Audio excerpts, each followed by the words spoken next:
Telugu audio Bible ఆదికాండము 10వ అధ్యాయము. ఇది నోవహు కుమారుడు షేము హాము యాపేతను వారి వంశావళి. జలప్రలయము తరువాత వారికి కుమారులు పుట్టిరి. యాపేతు కుమారులు గోమెరు, మాగోగు, మాదయి, యావాను, తుబాలు, మెషెకు, తీరసు అనువారు. గోమెరు కుమారులు అష్కనజు, రీఫతు, తోగర్మా అనువారు. యావాను కుమారులు ఎలీషా, తర్షీషు, కిత్తీము, దాదోనీము అనువారు. వీరి నుండి సముద్ర తీరమందుండిన జలములు వ్యాపించెను. వారి వారి జాతుల ప్రకారము, వారి వారి భాషల ప్రకారము, వారి వారి వంశముల ప్రకారము ఆయా దేశంలో వారు వేరైపోయిరి. హాము కుమారులు కూషు, మిస్రాయిము, పూతు, కనాను అనువారు. కూషు కుమారులు సెబా, హవీలా, సప్త, రాయమ, సప్తక అనువారు. రాయమ కుమారులు షేబా, దదాను అనువారు. కూషు నిమ్రోదును కనెను. అతడు భూమి మీద పరాక్రమశాలి అయి ఉంటకు ఆరంభించెను. అతడు యెహోవా ఎదుట పరాక్రమం గల వేటగాడు. కాబట్టి యెహోవా ఎదుట పరాక్రమం గల వేటగాడైన నిమ్రోదు వలె అని లోకోక్తి కలదు. షీరారు దేశములోని బాబెలు, ఎరెకు, అక్కదు, కల్నే అను పట్టణములు అతని రాజ్యమునకు మొదలు.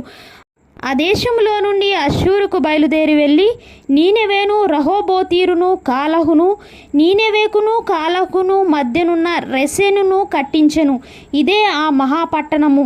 మిస్రాయిము లూదీయులను, అనామీయులను, లెహాబీయులను, నఫ్తుహీయులను, పత్రుసీయులను, కస్లుహీయులను, కఫ్తోరీయులను కనెను.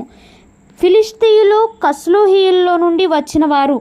కనాను తన ప్రథమ కుమారుడగు సీదోన్ను, హేతును, ఎబూసీయులను, అమోరీయులను, గిర్గాషీయులను, హివ్వీయులను, అర్కీయులను, సినీయులను, అర్వాదీయులను, సెమారీయులను, హమాతీయులను కనెను. తరువాత కనానీయుల వంశములు వ్యాపించెను. కనానీయుల సరిహద్దు సీదోను నుండి గెరారుకు వెళ్ళు మార్గంలో గాజా వరకును, సొదొమ, గొమొర్రా, అద్మా, సెబోయిములకు వెళ్ళు మార్గంలో లాషా వరకును ఉన్నది. వీరు తమ తమ వంశముల ప్రకారము, తమ తమ భాషల ప్రకారము, తమ తమ దేశములను బట్టి, జాతులను బట్టి హాము కుమారులు. మరియు ఏబేరు యొక్క కుమారులందరికీ పితరుడును పెద్దవాడైన యాపేతు సహోదరునగు షేమును కూడా సంతానము పుట్టెను. షేము కుమారులు ఏలాము, అష్షూరు, అర్పక్షదు, లూదు, అరాము అనువారు.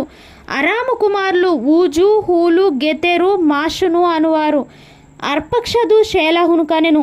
షేలహు ఎబేరును కనెను. ఎబేరుకు 2 కుమారులు పుట్టిరి. వారిలో ఒకని పేరు పెలెగు. ఏలయనగా అతని దినముల్లో భూమి దేశములుగా విభాగింపబడెను. అతని సహోదరుని పేరు యొక్తాను. యొక్తాను అల్మోదాదును, షెలపును, హసర్మావెతును, ఎరహును, హదోరమును, ఉజాలును, దిక్లాను, ఓబాలును, అబీయమాయేలును, షేబను, ఓఫీరును, హవీలాను, యోబాబును కనెను. వీరందరూ యొక్తాను కుమారులు. మేషా నుండి సపారాకు వెళ్ళు మార్గంలోని తూర్పు కొండలు వారి నివాస స్థలము. వీరు తమ తమ వంశముల ప్రకారము, తమ తమ భాషల ప్రకారము, తమ తమ దేశములను బట్టి, తమ తమ జాతులను బట్టి షేము కుమారులు. వారి వారి జనములలో వారి వారి సంతతుల ప్రకారము నోవహు కుమారుల వంశములు ఇవే. జలప్రవాహము గతించిన తరువాత వీరిలో నుండి జనములు భూమి మీద వ్యాపించెను.